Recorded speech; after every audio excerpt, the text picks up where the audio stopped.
എവിടെയെങ്കിലും ഒന്ന് കണ്ടു വെക്കിട്ട് എനിക്ക് അവനെ മാത്രം മതി മാരേജ് ചെയ്യാൻ വേണ്ടിയിട്ടെന്ന് പറഞ്ഞു വന്നു കഴിഞ്ഞാൽ ആള് പെർഫെക്റ്റ് ആണ്. ഒരിക്കലും ഇഷ്ടത്തിനെതിരെ നിൽക്കാതിരിക്കുക. അതെ, ഈ പണ്ടൊക്കെ ഈ ലവ് റിലേഷൻഷിപ്പ് എന്നൊക്കെ പറഞ്ഞു കഴിഞ്ഞാൽ അത് ഭയങ്കര ഒരു തെറ്റായിട്ടുള്ള ഒരു കാര്യമായിട്ടായിരുന്നല്ലേ കാണാറുള്ളത്. കാരണം ഇങ്ങനെ മാരേജ് ചെയ്യാന്ന് പറയുമ്പോൾ, ലവ് മാരേജ് എന്ന് പറയുമ്പോൾ തന്നെ ആൾക്കാരെന്ത് വിചാരിക്കും, എനിക്ക് അവരോട് സമാധാനം പറയാൻ പറ്റൂല എന്ന് പറയും പാരൻസ്. പിന്നെ ഈ കുട്ടിയാണ് അത്രയും സ്നേഹിച്ചിട്ടുള്ള ഒരു വ്യക്തിയായിരിക്കും. എങ്ങനെ നോക്കിക്കഴിഞ്ഞാലും ആള് പെർഫെക്റ്റ് ആണ്. പക്ഷേ നാട്ടുകാരോട് എന്ത് പറയും, നിന്നോട് ചോദിക്കുന്നവരോട് എന്ത് പറയും, അവർ ഏത് രീതിയിലാണ് റിയാക്ട് ചെയ്യുക, അതുകൊണ്ട് അത് വേണ്ടാന്ന് പറഞ്ഞിട്ട് പല അറേഞ്ച്ഡ് മാരേജിലേക്കും ലവ് മാരേജിൽ നിന്നത് മാറ്റുന്നുണ്ട്.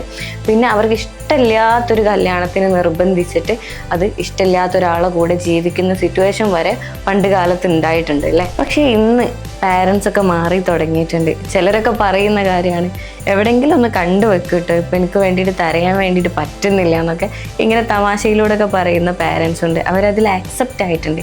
എന്നാലും ഇപ്പോഴും മക്കളുടെ ഇഷ്ടം എന്താണെന്ന് മനസ്സിലാക്കാത്ത പാരൻസ് ഇപ്പോഴും ഉണ്ട്. അങ്ങനത്തെ പാരൻസ് മനസ്സിലാക്കാൻ വേണ്ടിയിട്ടാണ്. അതായത് നമ്മുടെ മക്കൾ എന്തെങ്കിലും ഒരു ഇഷ്ടമൊക്കെ പറഞ്ഞിട്ട് നമ്മളുടെ അടുത്തേക്ക് വരികയാണ്, അപ്പോൾ എനിക്ക് അവരെ ഇഷ്ടമാണ്, എനിക്ക് അവനെ മാത്രം മതി മാരേജ് ചെയ്യാൻ വേണ്ടിയിട്ടെന്ന് പറഞ്ഞു വന്നു കഴിഞ്ഞാൽ എടുത്ത പടി കൊടുവാളെടുക്കാതെ ആരെക്കുറിച്ചാണ് പറഞ്ഞത്, ആ പറഞ്ഞിട്ടുള്ള ആളുടെ ക്യാരക്ടർ എന്താണ്, ഫാമിലി എന്താണെന്നൊക്കെ ഉള്ളത് കറക്റ്റ് നിങ്ങൾ എൻക്വയറി ചെയ്യുക. അല്ലാതെ നോ നീ സ്നേഹിച്ചതാണെങ്കിൽ അത് പറ്റൂല എന്ന് പറഞ്ഞിട്ട് അവർക്ക് നേരെ ചാടാൻ നിന്ന് കഴിഞ്ഞാൽ നമ്മുടെ മക്കളെ നമ്മുടെ കയ്യിൽ നിന്ന് നമുക്ക് മിസ്സാവേ ചെയ്യുള്ളൂ. അവർ നമുക്കെതിരായിട്ട് നിൽക്കും എന്നുള്ളതാണ്. പിന്നെ അത് മാത്രമല്ല, ചിലരൊക്കെ സഹിച്ച് ഓക്കെ പാരൻസിൻ്റെ ഇഷ്ടമാണെന്ന് വിചാരിച്ച ആൾ ഒഴിവാക്കിയിട്ട് നിങ്ങൾ പറയുന്ന ആളിലെ കല്യാണം കഴിക്കാനും തയ്യാറായിരിക്കും. പക്ഷേ ഈ ആളുടെ മനസ്സ് എന്ന് പറയുന്നത് മുന്നേ ഉള്ള ആളുടെ കയ്യിലായിരിക്കും. അപ്പോൾ എത്ര തന്നെ ഓക്കെ ആയിട്ട് അവർ നിൽക്കാൻ ശ്രമിച്ചു കഴിഞ്ഞാലും അതിനു വേണ്ടി പറ്റൂല. പിന്നീട് അത് പ്രശ്നങ്ങളിലേക്ക് പോയി ആ ആളുടെ ലൈഫും കൂടെ ഇല്ലാതായി ഒരു ഡിവോഴ്സ് വരെയൊക്കെ അത് എത്തിത്തീരും എന്നുള്ളതാണ്. അപ്പോൾ എടുത്ത പടി നിങ്ങൾ അതിനെ റിയാക്ട് ചെയ്യാതെ, കുട്ടികൾ നിങ്ങളടുത്തേക്ക് എനിക്കിങ്ങനെ ഒരാളെ ഇഷ്ടമുണ്ട് എന്ന് പറഞ്ഞ് വന്നു കഴിഞ്ഞാൽ നിങ്ങൾ ചെയ്യേണ്ട കാര്യം ആ ആളിനെ കുറിച്ചൊന്ന് പഠിക്കുക. ഞാനൊന്ന് നോക്കട്ടെ, മോൾക്ക് പറ്റുന്ന ആളാണെങ്കിൽ നമുക്ക് ചെയ്യാം എന്നിട്ട് അന്വേഷിച്ചിട്ട് നല്ല രീതിയിലുള്ള ഇതൊക്കെയാണ് നിങ്ങൾക്ക് കിട്ടിയിട്ടുണ്ട് എന്നുണ്ടെങ്കിൽ നിങ്ങളത് തീർച്ചയായിട്ടും സമ്മതപ്രകാരം നിങ്ങളത് ചെയ്തു കൊടുക്കുക. അതല്ലാതെ അതിനെ എതിർത്ത് മറ്റുള്ളവരെന്ത് വിചാരിക്കുന്നു വിചാരിച്ച് സ്വന്തം കുട്ടിയുടെ ലൈഫ് വെച്ചിട്ട് നിങ്ങൾ കളിക്കാതിരിക്കുക.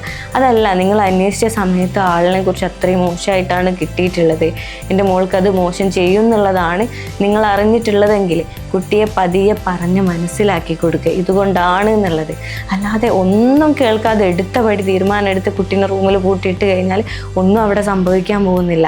കുട്ടി മനസ്സ് മാറാനും പോകുന്നില്ല. ചിലപ്പോൾ ആ കുട്ടീനെ തന്നെ നിങ്ങൾക്ക് നഷ്ടപ്പെടുന്ന ഒരു സിറ്റുവേഷനിലേക്ക് അത് എത്തിച്ചേരുന്നതായിരിക്കും. അപ്പോൾ ഓരോ പാരൻസും പല ഡിസിഷനും എടുക്കുന്നതിന് മുന്നേ തന്നെ കുട്ടികളെ മനസ്സറിയാൻ വേണ്ടിയിട്ട് ശ്രമിക്കുക. അവരാഗ്രഹിക്കുന്നത് നല്ലതാണെങ്കിൽ നിങ്ങളത് ചെയ്തു കൊടുക്കുക. അതല്ല, അവരാഗ്രഹിച്ചത് തെറ്റായ മാർഗത്തിലൂടെ ആയിട്ടുണ്ടെങ്കിൽ അവരെ പറഞ്ഞ് അത് മനസ്സിലാക്കിയിട്ട് കൺവിൻസ് ചെയ്യുക എന്നുള്ളതാണ്. ഒരിക്കലും ഇഷ്ടത്തിനെതിരെ നിൽക്കാതിരിക്കുക. അത് വേണ്ടാത്ത ഇഷ്ടങ്ങളാണെങ്കിൽ അത് പറഞ്ഞ് മനസ്സിലാക്കി കൊടുക്കുക. അല്ലാതെ ഇരുന്ന് കഴിഞ്ഞാൽ അവർ നമ്മളോട് പിന്നീട് ആ ഒരു ഇഷ്ടക്കേടിന് വകവും പിന്നെന്താ പല രീതിയിലുള്ള പ്രശ്നങ്ങളിലേക്കും അത് എത്തിപ്പെടും. അപ്പോൾ അതുകൊണ്ട് തന്നെ കുട്ടികളെ മനസ്സിലാക്കുക.